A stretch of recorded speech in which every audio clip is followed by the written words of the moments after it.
حضرت علی رضی اللہ تعالیٰ عنہ کو مکہ کی تیاریوں کا حال معلوم ہوا تو آپ نے بھی اس خیال سے عراق کا قصد کیا وہاں مخالفین سے پہلے پہنچ کر بیت المال کی حفاظت کا انتظام کریں اور اہل عراق کو وفاداری کا سبق دیں۔ انصار کرام کو اس ارادہ کی خبر ہوئی تو وہ بارگاہ خلافت میں حاضر ہوئے اور حضرت عقبہ بن عامر رضی اللہ تعالیٰ عنہ نے جو بڑے پایا کے صحابی اور غزوہ بدر میں سرور کائنات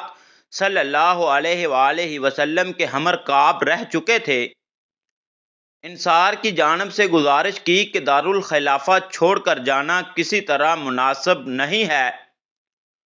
عمر فاروق رضی اللہ تعالیٰ عنہ کے عہد میں بڑی بڑی جنگیں پیش آئیں،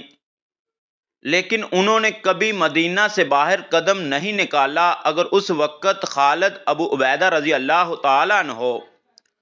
سعد بن ابی وقاص رضی اللہ تعالیٰ عنہ، ابو موسیٰ اشعری رضی اللہ تعالیٰ عنہ نے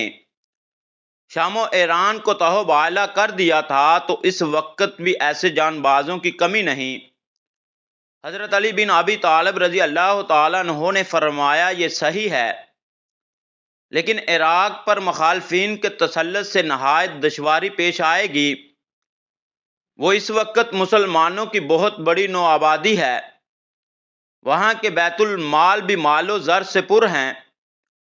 اس لیے میرا وہاں موجود رہنا نہایت ضروری ہے۔ اور مدینہ میں عام منادی کرا دی کہ لوگ سفر عراق کے لیے تیار ہو جائیں۔ چند محتاط صحابہ کے سوا تقریباً اہل مدینہ ہمرکاب ہوئے۔ ذکار پہنچ کر معلوم ہوا کہ حضرت طلحہ بن عبید اللہ رضی اللہ تعالیٰ عنہ اور زبیر بن عوام رضی اللہ تعالیٰ عنہ سبقت کر کے بصرہ پہنچ گئے ہیں، اور بنو سعد کے علاوہ تقریباً تمام بصرہ والوں نے ان کے ہاتھ پر بیعت کر لی۔